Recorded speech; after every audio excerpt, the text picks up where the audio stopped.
우리 명절인 추석이 있는 주입니다. 온 가족이 함께 모여 행복한 시간이 되시기를 주의 이름으로 여러분에게 축복드립니다. 우리나라는 한민족으로서 추수하는 것을, 추수 때를 우리가 교회로 말하면 추수감사절 예배로 드리는 겁니다. 예수를 알지 못하는 사람들은, 주님을 알지 못하는 사람들은 풍년의 그 은공을 조상들에게 돌리고 조상들에게 제사하는 일로 나아갔습니다. 그러나 여러분과 저는 믿음의 사람으로 제사는 하지 않지만 누구에게 그 은공을 돌리면 하나님이 이 추수하게 하신 것을 믿고 하나님께 감사하는 우리가 되어야 된다라는 겁니다. 우리나라와 이스라엘 이 절기를 지키는 것 가운데 좀 비슷한 절기들이 많습니다. 특별히 오늘 우리가 본 이 본문에 보면 여기 수장절, 초막절, 여기 절기들이 나오는데 오늘 바로 이 초막절의 절기가 바로 우리가 지내고 있는 이 추수의 절기와 같은 맥락입니다. 근데 이 추수절, 우리가 보는 이 추수라는 것은 우리는 1년 농사를 짓고 그것에서 감사하는 일들인데 이 초막절을, 이 추수절은 그들에게는 하나님이 주신 절기입니다. 그냥 먹고 즐거워하는 절기가 아니라 그들의 마음이 하나님을 향한 마음으로 드려지는, 하나님을 기억하고 하나님께 감사하는 절기로 나아갑니다. 우리는 명절을 지낼 때마다 그냥 가족들이 풍성하게 먹고 더도 말고 한가위 같아라, 추석만 같았으면 좋겠다, 풍성한 것으로 인해서 감사하는데, 먹고 즐거운 것으로 감사하는데, 이스라엘 백성들의 이 절기는 하나님을 기억하고 하나님께 나아가는 겁니다. 그렇다면 우리가 믿음의 사람으로서 우리는 이 추수감사절, 초막절과 같은 이 절기를 우리는 어떻게 하면 지내야 되느냐, 그리스도인으로서 어떻게 지킬 것이냐라는 겁니다. 자, 먼저 우리는 첫 번째, 감사하는 예배로 지키는 추석이 되어지기를 바랍니다. 13절에 보면 너희 타작마당과 포도주 틀에 소출을 거두어 드린 후에 이래 동안 초막절을 지킬 것이다 라고 말합니다. 초막절은 그들이 광야에서 40년 동안 방황했습니다. 그러다가 이 40년의 때에 주님의 인도하심과 주님의 보호하심으로 가나안 땅에 들어와서 농사를 지어서 첫 열매를 거둔 시기가 바로 이 추수 때입니다. 그때에 하나님께 그 거둔 곡식을 가지고 하나님께 감사의 예배를 드렸던 것이 바로 이 초막절의 기원입니다. 우리 성도들이 하나님께 받은 의무가 있는데, 성도들이 해야 할 의무가 있는데, 그 최고의 의무는 하나님을 예배하는 의무입니다. 성도, 거룩한 무리는 구별되는데 뭐로 구별되느냐? 하나님 앞에 예배하는 자로 구별되었다라는 겁니다. 하나님 앞에 예배한다, 하나님 앞에 세워진 자다라는 의미입니다.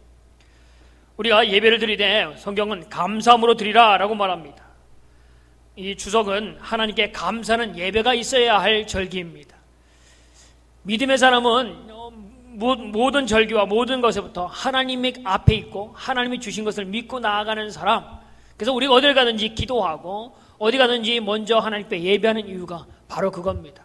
하나님이 주셨다는 거죠. 자, 데살로니가전서 5장 18절에 우리가 잘 알고 있는 말씀처럼 범사에 감사하라, 이는 그리스도 예수 안에서 너희를 향하신 하나님의 뜻이다 라고 말합니다. 범사, 슬프나 기쁘나, 어려운 일이 있거나 또한 기쁜 일이 있거나, 병들었거나 또한 건강할 때나, 성공했을 때나 실패할 때나 어떠한 때이든지 감사하라, 이것이 하나님의 뜻이다 라고 말합니다. 추수의 절기를 맞아서 추수하며 추석을 지내는 저희들 가운데 하나님께 감사하는 예배로 나아가야 된다라는 겁니다. 성경에서 전체 우리가 보는 개역개정에 보면 감사라는 단어가 찾아보면 188회라고 나옵니다. 188회가 감사라는 문구가 나와 있습니다. 그 중에서 시편에만 나와 있는 것이 75번이 시편에만 나와 있습니다. 그리고 감사하라라는 명령으로 되어 있는 것이 그 중에서 36번이 감사하라라는 말로 나와 있습니다. 이 말은 무슨 얘기냐면 하나님이 우리에게 감사의 예배를 그만큼 기뻐 받으신다라는 겁니다. 감사하는 민족은 하나님이 지키셨고, 감사하는 영혼은, 감사하는 사람은 하나님이 더 귀하게 사용했다라는 겁니다. 대표적인 사람이 바로 다윗입니다. 다윗이 많은 시편을 썼는데 조금 전에 말했듯이 시편에 감사라는 문구가 그 반 정도가 바로 거기 다윗이 쓴 시편 가운데, 다윗이 쓴 기도문 가운데 들어있는 말입니다. 그러기에 그는 감사하는 사람이었고 감사하는 왕이었기 때문에 하나님이 귀하게 더 크게 사용해서 하나님의 거대한 나라의, 원대한 나라의 큰 일을 감당했던 왕, 정말 위대한 왕으로 하나님이 쓰임받았던 사람이 다윗입니다. 반대편으로 원망과 불평을 일삼았던 사람들, 우리가 잘 알고 있던 가나안을 들어가기 위해서 준비했던, 출애굽했던 이스라엘 백성들의 모습입니다. 그들은 조금 지나면 원망하고 불평하는 일들을 계속 반복합니다.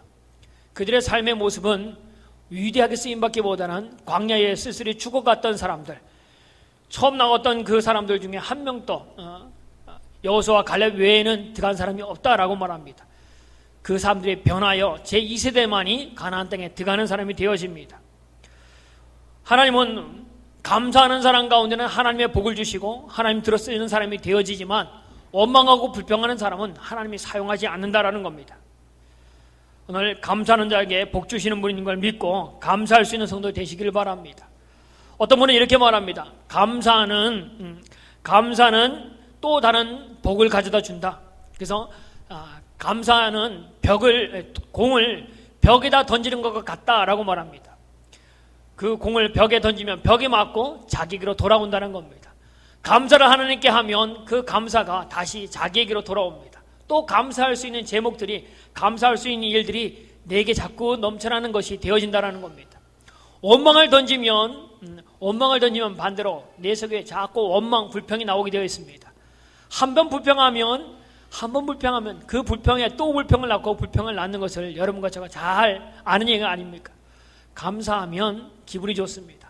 감사하면 또 다른 감사가 나옵니다. 감사하면 일이 잘 되어집니다. 그래서 감사는 벽을 향하여 공을 던지는 것과 같다라는 겁니다. 감사를 낳습니다. 감사하는 삶을 살아가는 우리 성도들 되어지기를 바랍니다. 이 시대에 가장 불행한 것이 뭐냐면 그러한 감사를 잊어버렸다는 겁니다. 감사할 수 있음에도 불구하고 감사를 잃어버리니까 내게 감사가 차야 될 자리에 감사가 빠져버리니까 뭘로 채워지냐면 빈 공간이 아니라 원망과 불평으로 채워지게 되어 있습니다. 우리가 뭐든지 다 채워지게 되어 있습니다. 빈 컵이라고 물을 채우면 물로 채워지지만 물이 빠져버리면 아무것도 없는 것이 아니라 거기는 공기가 차여 있게 되어 있습니다. 보이지 않지만 뭔가 채워지는 겁니다. 감사로 채워져야 되고 믿음으로 채워져야 할 우리가 가운데에 그것이 없으면 다른 것으로 채워집니다. 하나님이 계셔야 할 그 자리에 하나님이 계시지 않으면 다른 것이 채워집니다. 내게 다른 것으로 하나님이 없는 그 자리를 채우려고 어떤 때로는 TV로, 때로는 어떤 쾌락으로, 때로는 술과 담배로, 어떤 것을 마약이나 이런 것으로 채웁니다. 하나님에 대한 갈급함이 다른 것으로 채우려고 하다 보니까 그것이 범죄의 모습으로 낳는 겁니다. 오늘 감사로 채워져야 할 인생 가운데 원망 불평에 채워져서 복 못 받고 또한 늘 원망하고 불평하는 인생이 되지 말고 이 추석에 또한 감사의 절기에 또한 하나님의 감사로 채워가는 우리 성도들 되어지기를 바랍니다. 감사하는 인생은 달라지는 인생이 되어집니다. 여러분, 감사하면 여러분 마음이 유쾌해지는 것을 느낄 겁니다. 지금까지 어떻게 됐든지 감사를 하기 시작하면 내 마음의 생각들이 다른 눈으로 내 삶을 보기 시작합니다. 그래서 내 마음이 유쾌해집니다. 감사하면 기분이 가벼워집니다. 감사하면 은혜가 흘러 들어오기 시작합니다. 감사하면 내 환경을 이길 수 있는 힘이 생기게 되어집니다.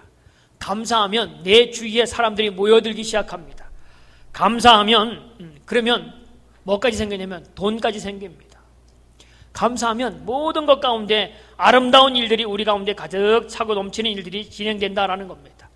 그래서 감사하면 좋은 일이 생기지만 감사를 잊어버린 인생 가운데는 원망, 불평, 내게 손해되는 일만 일어나기 시작된다라는 겁니다. 우리나라에 안 좋은 습관들이 있는데 대형 사고가 일어나면 우리나라 사람들은 첫 번째 생각하는 것이 누가 잘못했냐, 뭐가 문제냐, 누구 때문이냐, 미안하지만 어떤 놈이 잘못했냐? 이거부터 찾는다는 겁니다. 그래서 그 사람에게 책임을 전가하고 그 사람을 끄집어 내리는 것에 초점을 못 씁니다. 사고만 나면 누가 한 명이 직분을 잃어버리면 그것으로 끝입니다. 사건을 해결하는 것이 아니라 누구 한 명을 타겟으로 세워서 그 사람이 책임지고 사퇴하면 그것으로 다한 것처럼 생각되어집니다. 그래서 결국에는 일을 해결하기보다는 사람만 잃어버리는 일들이 우리나라의 많은 행정적인 일들 가운데, 사건 처리하는 일들 가운데 그런 일들이 비일비재합니다. 근데 서구 사회를 한번 보시길 바랍니다. 큰 일을 당하면 그들은 어떻게 하는지. 몇 년 전에 그 총기, 한국 유학생이 총기를 난사해서 많은 사람들을 죽인 일이 있었습니다. 그때에 우리는 마치 우리나라 한국 유학생이기 때문에 우리는 마치 우리가 죄인이 된 것처럼 부끄러워하고, 죄인이 된 것처럼 아무 말도 못하고, 이 문제가 누구 때문이냐, 그 부모가 이렇게 돼서, 아니면 뭐 그가 정신병이 있어서 뭐 그 타겟을 세우려고 했습니다. 누가 잘못했다라는 것을 찾으려고 했습니다. 그런데 미국 사회는 그렇지 않았습니다. 미국 사회는 더 조용해졌습니다. 더 조용히 모여서 그들은 추모 예배를 드리고, 그 가운데 그 일들을 위해서 숨어서 노력했던 사람들을 칭송하고, 어디까지 조용했냐면 그 유가족들까지, 그 아이의 총에 맞아 죽은 유가족까지도 들고 일어서서 데모하는 것이 아니라 그 유족까지도 조용하게 침묵하며 지냈던 것을 기억합니다. 우리가 좀 더 색다른 모습을 가져야 됩니다. 감사하면 마귀가 우리의 삶을 틈타지 못합니다. 감사하는 집과 감사하는 신앙생활에는 마귀가 틈탈 길이 없어서 마귀가 왔다가 일곱 길로 도망가는 일들이 감사하는 사람 가운데 생겨집니다. 감사하는 영혼 가운데는 감사가 풍성하게 되어 있다는 겁니다. 감사하면 여러분 건강에도 좋습니다. 여러분 감사하면 영혼이 풍성할 뿐 아니라 육체 또한 풍성한 삶을 살 수 있다는 겁니다. 감사하는 삶을 살아가는 우리 성광교회 성도들 되시기를 바랍니다. 한번 따라해 보겠습니다. 감사가 죽으면 다 죽고, 감사가 살면 다 산다. 감사하면 감사할수록 내 삶의 것이 자꾸 감사로 넘쳐나고 내 삶의 환기를 얻고 내 삶 가운데 하나님의 복으로 넘쳐나기 시작합니다. 근데 감사가 죽어버리면 반대로 하나님의 영광, 하나님의 복이 죽어버려서 내 삶 가운데 다 죽어버리기 시작합니다. 내 표정도 어두워지고 내 주변에도 어두워지고 보는 것마다 원망과 불평거리로밖에 보이지 않는다는 겁니다. 감사가 죽으면 다 죽고 감사가 살면 다 사라진다, 살게 된다라는 겁니다. 우리 믿음의 사람들은 감사하는 삶을 살아야 됩니다. 그래서 이번 추석이 상황이 어떻게 됐든 우리 가정의 어떤 모습이든 그 가운데 하나님의 감사를 찾을 수 있는 우리 성도들 되어지기를 바랍니다. 그리고 그 감사를 어디로 표현하냐면 예배로 나아가는 우리 성도들 되어지시길 바랍니다.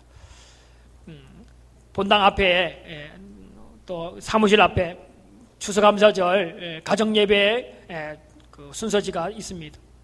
가져가셔서 가정에서 감사 예배를 드리는, 추석 감사 예배를 드릴 수 있는 우리 성광의 가족들 되기를 바랍니다. 자, 두 번째는 우리가 추석을, 명절을 어떻게 지내야 되느냐, 하나님의 은혜를 헤아려 볼 수 있는 그런 추석 명절이 되시기를 바랍니다. 우리 추석을 맞으면서 하나님이 지금까지 베풀었던 은혜를 되새겨 보셔야 됩니다. 올 한 해 열매 맺게 하신 하나님의 은혜. 시편에는 시냇가에 심은 나무가 시절을 쫓아 때를 따라서 열매를 맺는다라고 했습니다. 오늘 여러분과 제가 믿음으로 주님께 뿌리를 내렸는데 그 뿌리 내리고 믿음으로 살았던 우리가 올해까지, 올해 그 추석 때까지, 오늘까지 하나님이 때를 따라 어떤 열매를 맺게 했는지, 어려움이 있을 때는 어려움 때에 맺는 열매, 기쁨이 있을 때는 기쁨이 있었던 열매, 몸이 건강하지 않았다면 건강하지 않았을 때의 열매, 건강했다면 건강함으로 얻어지는 열매, 자식이 자라고 있으면 자식에 대한 열매, 때를 따라 얻는 열매가 무엇인지를 헤아려 보는 추석이 되어지기를 바랍니다. 그때 헤아릴 때에 이게 하나님의 은혜였구나 라고 하는 사람은 감사할 수 있는 사람이 되어집니다. 그런데 하나님의 베풀었던 은혜를 찾지 못하면 그 사람은 하나님이 나에게는 은혜를 주지 않은가 보다, 감사의 조건을 주지 않은가 보다 라고 말하고 하나님을 원망하는 사람이 되어집니다. 내가 부족해서 은혜를 못 받았구나 라는 것보다는 하나님이 안 줬다고 하나님을 원망하는 사람이 되어줄 수 있다라는 겁니다. 세상 사람들은 자기에게 되어진 일들이 재수가 좋아서, 운이 좋아서, 내가 열심히 해서 라는 이유를 달 수도 있을 겁니다. 그러나 여러분과 저는 믿음의 사람이기에 하나님이 주신 것을 고백할 수 있는 성도 되어지기를 바랍니다. 어떤 분이 병원에서 수술한 다음에 방귀 뀌는 것이 이렇게 감사한 일이구나. 평상시에 방귀 뀌면 냄새 난다고 막 그러던 사람이지만 수술하고 나면 이거 방귀 뀌는 것이 얼마나 감사한지. 아침에 눈을 뜨는 것, 호흡하는 것, 내가 걸을 수 있는 것, 우리 집에 시끄럽지만 말썽꾸러지만 자녀가 있다는 것 감사하고, 내게 모든 것 있는 것 자체가 감사한 겁니다. 막 죽음을 오가는 사람에게는 내 주변에 누가 있든지 뭐가 있든지 해가 뜨든지 달이 뜨든지 모든 것이 그것이 있다는 것 자체가 감사하는 내용일 겁니다. 근데 우리는 누리고 있어서 잘 모릅니다. 당연한 것이라 생각하고 이게 하나님이 주신 것이라고 생각하지 않기 때문에 없는 것만 찾아서 핑계거리만 찾아서 원망하는 것, 그것이 하나님의 은혜를 온전히 알지 못하기 때문에 일어나는 일들입니다. 감사만 해도 부족할 텐데 우리는 감사를 잊어버리고 원망거리를 찾습니다. 불평거리를 찾습니다. 오늘도 하나님의 도우심으로 되어진 일들을 헤아려 보고 감사하는 성도들 되어지길 바랍니다. 우리 울산에도 많은 기업들이 있는데 다 어렵다고 이야기합니다. 그럼에도 불구하고 여러분과 제가 오늘 굶어 죽지 않고 오늘도 잘 살고 있다는 것, 감사할 수 있는 형편이 되어지는 겁니다. 다른 사람들이 경제적으로 정치적으로 어렵다고 하지만 하나님이 우리의 가정을 지켜주셨고 우리 교회를 지켜주셨고 여러분을 지켜주신 것에 그것이 받은 은혜를 헤아려 보면 어렵다고 하지만 오늘 내가 이렇게 살 수 있는 힘을 하나님 주셨구나 라는 것을 알 수 있다는 겁니다. 몇 명전이 그 은혜를 헤아릴 수 있는 그런 시간이 되어지기를 바랍니다. 15절에 말씀합니다. 내 하나님 여호와께서 택하신 곳에서 너는 이래 동안 내 하나님 여호와 앞에서 절기를 지키고 내 하나님 여호와께서 내 모든 소출과 내 손으로 행한 모든 일에 복을 주실 것이니 너는 온전히 즐거워할지니라. 여기 뭐라면 내 하나님이 주셨다고 말합니다. 복을 주시고 우리 가운데 넉넉히 주시는 분은 누구냐면 내 하나님입니다. 내 손에 있는 모든 하나님 일들 가운데 복을 주시는 분, 그 복을 주시는 분이 하나님이다라는 겁니다. 내가 열심히 해서도 아니고 우연도 아니고 재수가 좋아서도 아닌 하나님이 주시는 복이라는 것을 알고 하나님의 복의 근원 되신 하나님을 바라보는 성도들 되어지시길 바랍니다. 하나님이 주신 복 중에 최고의 복은 믿음으로 구원받는 구원의 은혜를 누리는 복이 제일 큰 복일 겁니다. 구원받은 것, 이것이 우리가 복을 누리는 기본이 되어지는 겁니다. 여러분의 자녀들에게 여러분이 먹을 것을 먹이고 입힐 것을 입히고 그들을 향하여 투자합니까? 뭐 때문에 그럽니까? 내 자녀이기 때문입니다. 여러분과 제가 구원받았기 때문에 하나님이 자녀가 있기 때문에 하나님이 우리에게 먹이시고 입히시고 우리를 보호하시는 이유가 하나님이 자녀가 되었기 때문입니다. 오늘 하나님의 자녀에 대해서 하나님이 책임지신다라는 겁니다. 그 하나님의 자녀가 됐다는 것을 감사하고 하나님의 자녀로서 누리는 모든 하나님의 은혜를 헤아려 보고 더 깊이 더 많이 감사할 수 있는 우리 성도들 되어지기를 바랍니다. 은혜를 알면 감사합니다. 은혜를 모르기 때문에 불평하는 거다라는 것을 기억하고 날마다 하나님의 은혜를 헤아리시길 바랍니다. 첫 번째 입을 내뱉는 것이 감사를 내뱉으시길 바랍니다. 시작이 뭐예요? 시작이 얼마큼이에요? 시작이 반이다. 그 시작하자부터 뭐부터 시작하냐면 감사를 시작하면 나머지 인생도 감사가 여러분 삶 가운데 올 수 있습니다. 근데 첫 번째 출발을 끊을 때 피곤해 죽겠네 로부터 시작하면 그날은 죽을 맛을 살 겁니다. 첫 번째 감사로 출발하십시오. 하나님이 오늘 채우실 놀라운 은혜가 있다는 것을 믿고 믿음으로 감사하며 나아가는 겁니다. 우리 찬송가 310장에 보면 하나님의 은혜로 있을 데 없는 자 왜 구속해 주는지 난 알 수 없도다 라고 말합니다.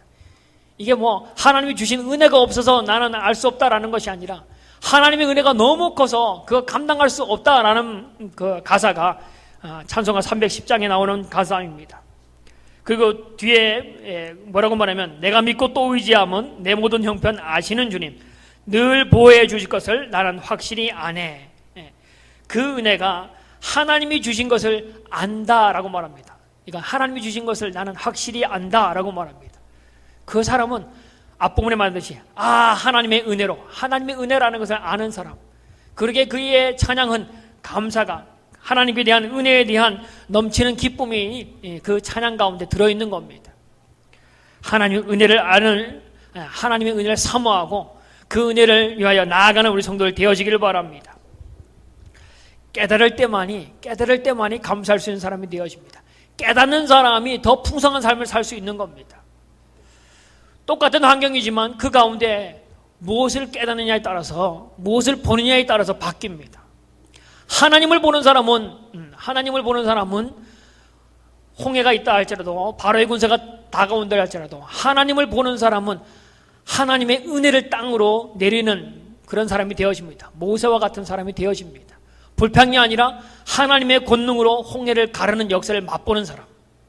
근데 반대로 원망하고 불평하는 사람은 앞도 안 보이고 뒤도 안 보이고 자기의 삶의 여러 가지를 하나님에는 더 안 보여서 정말 깜깜한, 이제는 죽는가 보다 마음 졸일 수밖에 없고 슬퍼할 수밖에 없고 통곡할 수밖에 없는 사람이 되어지는 겁니다. 하나님의 은혜를 바라보시길 바랍니다. 하나님의 은혜를 사모하는 우리 성도들 되어지기를 바랍니다.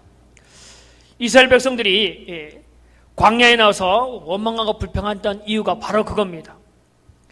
그들이 은혜를 못 받아서가 아닙니다. 출애굽, 하나님의 은혜로 애굽에다가 재앙을 내리고, 하나님이 재앙을 내리고 그들만이 특별히 구별하여서, 애굽 사람들에는 재앙이 임했지만 이스라엘 백성은 하나님의 보호하시는 은혜가 임했던 겁니다. 그리고는 광야의 삶까지도 하나님 인도하신 겁니다. 그들이 은혜를 못 받아서 광야에서 원망 불평하는 것이 아닙니다. 하나님의 은혜를 헤아리지 못했기 때문에, 하나님의 은혜를 기억하지 못하고 하나님의 은혜를 알지 못했기 때문에 그들은 오늘 이 일들 가운데는 원망밖에 쏟아낼 것이 없었다라는 겁니다. 원망은 하나님을 잊어먹을 때 생기는 겁니다. 그들이 홍해를 어떻게 건넜고, 그들이 광야에서 물을 어떻게 마셨고, 어떻게 먹고 살았고, 아무 무기도 없는 그들이 아말렉 군대와 싸워서 어떻게 이겼느냐? 오직 하나님의 힘으로 이겼다는 겁니다. 하나님의 일방적인 사랑과 하나님의 일방적인 은혜로 이기고 살아왔음에도 불구하고 그들은 광야를 지날 때마다 조금 문제가 생기면 원망했습니다. 눈만 돌이키면, 우리의 시각만 돌이키면 조금 문제가 생기면 하나님이 해결하실 것이야. 조금 문제가 생기면 하나님이 이번에는 어떻게 해결할까, 그 눈으로 봤다면 감사한 마음으로 기대했을 겁니다. 우리가 지금까지 경험해보지 못한 것을 하나님이 보여주려고 하는구나 라는 것 때문에 기대하고 감사했을 겁니다. 그런데 하나님을 잊어버리니까, 하나님이 없는 것처럼 생각되어지니까 그들이 원망하고 불평하는 겁니다. 그 모습대로 원망과 불평 가운데, 감사하면 다 살고 감사를 잃어버리면 다 죽는데 감사를 잃어버리니까 원망과 불평이 나와서 광야에서 그들이 죽어갔다라는 겁니다. 우리 사랑하는 성도 여러분, 이번 명절이 하나님이 베푸신 은혜를 헤아릴 수 있는, 하나님의 은혜를 헤아려보는, 무엇이 하나님의 은혜인지를 발견할 수 있는 우리 추석 명절이 되어지기를 바랍니다. 자, 마지막 세 번째는 뭐냐면, 이번 명절에는 받은 은혜를 나누는 명절이 되어지기를 바랍니다. 이스라엘이 초막절, 지금 우리가 지내는 추석에는 받은 은혜를 헤아려보고 이거 많이 하나님이 내게 주셨구나 라고 한다면 이것을 나누라고 말씀합니다. 자, 14절에 보겠습니다. 절기를 지킬 때에 너와 내 자녀와 노비와 내 성중에 거하는 레위인과 객과 고아와 과부와 함께 즐거워하되 라고 말합니다. 이 명절을 지낼 때에 너, 자녀, 노비, 레위인, 객, 고아, 과부, 이 모든 사람들이 함께 즐거워하는 절기로 지킬 것을 이야기합니다. 오늘날로 바꿔 말하면 뭐라고 말합니까? 너와 너의 가족들과 너의 회사 직원들과 레위인, 목회자들과 객과 고아, 너의 도움이 필요한 사람들과 함께 즐거워하라라는 겁니다. 하나님의 절기를 지낼 때에 너 혼자 즐겁고 너 혼자 배부른 것이 아니라 너와 함께하는 사람들, 너와 내 가족들이, 그리고 너의 회사의 직원들이, 또한 교회의 목회자들과 함께, 또한 도움이 필요한 객가, 고아와 나그네들, 과부들과 함께 즐거워하는, 함께하고 함께 즐거워하는 명절이 되라라고, 절기를 만들라라고 성경은 이야기합니다. 여러분, 우리가 함께해야 할 사람들이 누굽니까? 가장 가까이는 여러분의 가족이고 여러분의 친척이 가장 가까이 계실 겁니다. 그런데 이번 명절에 바로 이 가족들과 함께하는 기쁨이 있는 명절이 되어지기를 바랍니다. 함께하려고 하면 우리 자리만 함께하는 것이 아니라 마음이 같이 되어져야 되고 어떤 공동체 의식을 가져야 됩니다. 그런데 한 집안에서도 이 믿음의 세계가 틀리면 모여서 이 간격이 벌어지는 것을 봅니다. 어떤 사람은 저쪽에서 제사 지내고 있고 어떤 사람은 이쪽에 기도하고 있고 마음이 갈라져 있는 가정, 불행한 가정입니다. 이번 명절에 바로 하나님 안에서 함께할 수 있는 가정, 그것이 되기 위해서 복음을 증거하는 기회를 가지시기를 바랍니다. 복음을 그냥 예수 믿으라 하면 잘 안 듣습니다. 여러분, 선물도 좀 준비하시길 바랍니다. 때로는 믿지 않는 가정이라면 성경책으로도 준비해서 뭔가 주면서 이야기해 보십시오. 그거 더 잘 먹힐 겁니다. 아무것도 없이 입으로만 예수 증거해서는 잘 되어지지 않습니다. 내 삶이 나눠주고 내 삶이 좀 풍성하게 보여주는 명절이 돼야지, 아무것도 없이 그냥 예수 믿으라고 하면 그 힘이 없습니다. 우리 가운데 받은 복을 그들에게 나누어 줄 때에 그 복과 함께 하나님을 받아줄 수 있는 기회가 되어지는 겁니다. 그래서 오늘 본문에 말하기를 명절을 지낼 때에, 이 추석을 지낼 때에, 초막절을 지낼 때에 너와 함께하는 사람들과 즐거워하라. 너와 내 가족이, 너의 직원들이, 목회자들과 함께, 또한 우리의 도움이 필요한 많은 사람들과 함께 잔치에 참석하고 함께 즐거워하는 명절이 되라, 초막절이 되라 라고 말하는 겁니다. 그러면 받은 은혜를 그들과 나누라는 겁니다. 받은 하나님의 복을 그들과 나눌 때에 이 가운데 하나님의 복음으로 하나 되는, 하나님의 기쁨에 동참할 수 있는 사람들이 되어지는 겁니다. 받은 은혜를 헤아려 봤다면 그 은혜를 조금이라도 나눌 수 있는 은혜가 있기를 바랍니다. 명절을 지나면서도 인색한 마음으로, 때로는 명절을 지나면서도 함께하는 마음이 없어서 형제간에, 또한 오는 친척 간에 눈을 부라리거나 하고 또 마음에 서로 담을 쌓고 있는 모습이 있다면 하나님이 원하는 절기를 지키는 사람이 아니라는 겁니다. 하나님은 너와 함께하는 사람들과 함께하고 즐거워하라 라고 말합니다. 깨어진 관계를 회복하는 명절, 잃어버린 영혼들이 주께 돌아와서 주님 안에서 한 공동체가 되어진 구원의 가정이 되어지는 은혜가 이번 명절 가운데 이루어지는 은혜가 있기를 바랍니다. 이번 명절에 세 가지를 말씀드렸습니다. 감사로 예배하는 가정이 되라. 두 번째는 받은 은혜를 헤아리는 명절이 되기를 바랍니다. 마지막 세 번째는 받은 은혜를 나누는 복 있는 명절로 지내는 그러한 은혜가 오늘 예배하는 우리 모든 성광의 성도들, 가정들, 또한 삶 가운데 있어지기를 주의 은혜 부탁을 드립니다. 함께 기도하겠습니다.